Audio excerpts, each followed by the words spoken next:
incompetence theory. So it was a conspiracy to cover up the fact that blunders had been made in the lead up to 9/11. If by conspiracy you mean with more than one person involved, yes, there was more than one person, and there was some collaboration of efforts among agencies and the administration to keep information out of the public's hands. On the 10th of September 2001, Donald Rumsfeld announced that $2.3 trillion had gone missing from the defense budget. According to some estimates, we cannot track $2.3 trillion in transactions. Fraud at the Pentagon is not unusual, yet the public is still supposed to trust these people when it comes to more important issues. The BBC did not inform the viewer of the several high-level insiders who have gone on record to say there was prior intelligence gathered on some of the men involved in the 9/11 operation. The data mining program Able Danger, set up by Army Intelligence and Special Operations Command, became a deep concern to some congressmen after 9/11. He was prepared to state, as he told us, that he had an Able Danger chart with Muhammad Atta identified on his office wall at Andrews Air Force Base until DoD Investigative Services removed it. He was prepared to discuss the extensive amount of data collected and analyzed about Al-Qaeda, underscoring the fact that Able Danger was never about one chart or one photograph, but rather was and is about massive data collected and assembled against what Madeleine Albright declared to be in 1999 an international terrorist organization. He too has been silenced. It emerged that terabytes of data, much of which may have been related to 9/11, had been destroyed, and decisions had been made not to share the information with the FBI prior to the destruction. 5 Israelis, 2 of them confirmed to be Mossad agents, were arrested after witnesses reported them cheering the attacks on the Twin Towers. They had, in their own words, been documenting the attacks. They were found with several suspicious items, but were allowed to return to Israel after limited questioning. This is more evidence implicating intelligence agencies that the BBC failed to include. Intelligence agencies, and those connected to them, do sometimes fund, protect and collude with terrorists to advance other agendas. Often men motivated by money and not political or religious causes are manoeuvred by puppet masters to leave behind a convenient trail of evidence. It certainly appears that this was the case on 9/11.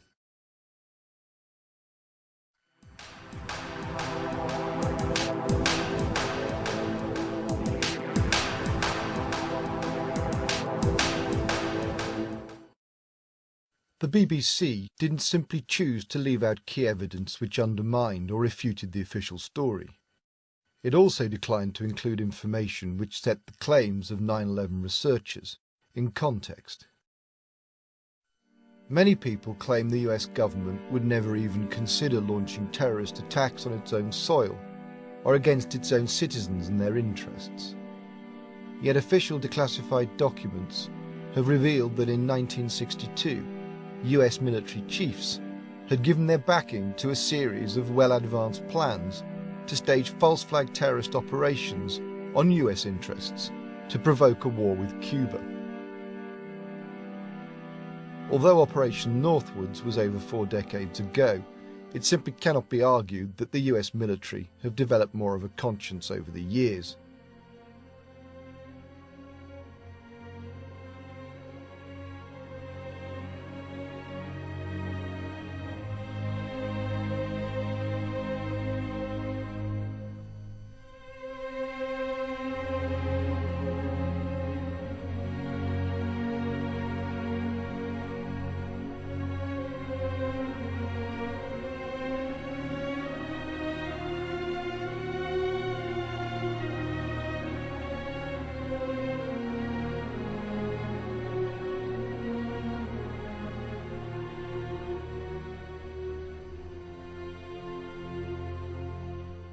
During the Cold War, NATO, alongside intelligence agencies, armed and funded stay-behind armies to act as resistance in the event of a Soviet invasion.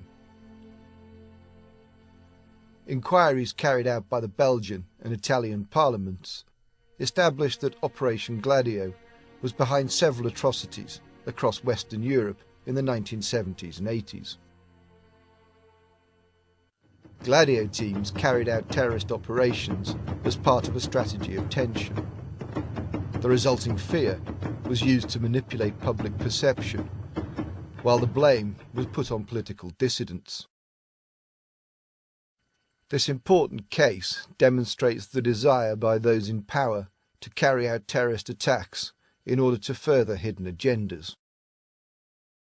Around 15 years ago, the BBC was all too aware of this. Bisognava attaccare I civili, quello che è il popolo, le donne, i bambini, le persone innocenti e strane ad ogni gioco politico.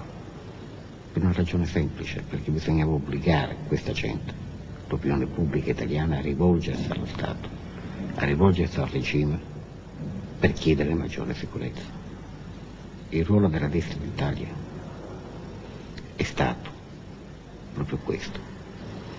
Si è messa al servizio di apparati di Stato che hanno alimentato una strategia che giustamente è stata definita della tensione, in quanto bisognava portare la gente ad accettare in qualsiasi momento, nell'arco di un trentennio, dal 1960 al 1985-86, la possibilità di uno stato d'emergenza.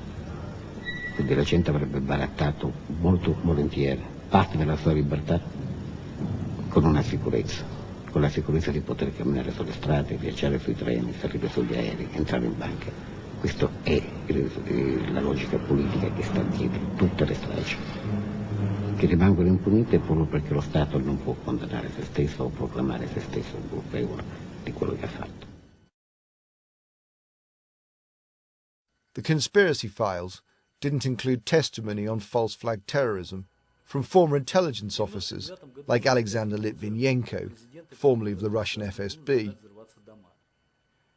И когда произошли взрывы домов, я сразу понял, что это, вернее, не понял, правильно сказать, а у меня сразу возникли подозрения, что это дело рук моей бывшей организации.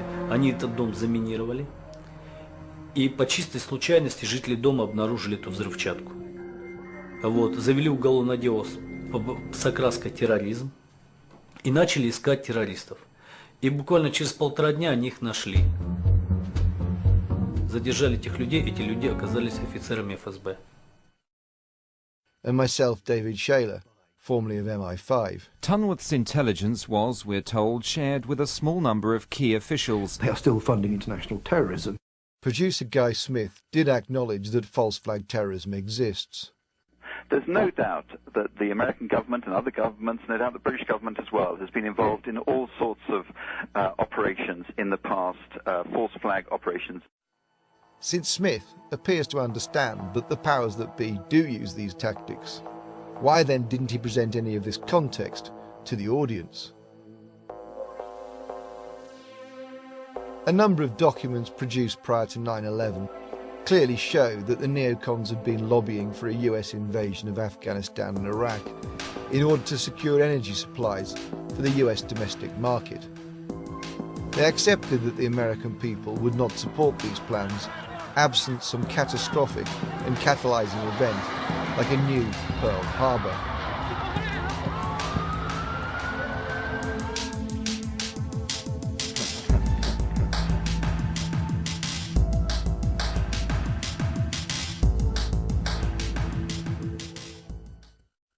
I don't know. Are what people you would really call, worried the U.S. is going to go, a decent, law-abiding country, and the U.S. is going to come in and say, we don't like the look of you, we're going to depose you? Is that something the U.S. has done quite often? How many countries has the U.S. attacked in the last 15 years? Well, since World War II, there have been 72 interventions by the United States. Oh, is that right? Yes. That's ludicrous. Well, it's not ludicrous, it's true. These are some of the countries where the United States, directly and indirectly, has overthrown governments, manipulated elections, and attacked popular movements since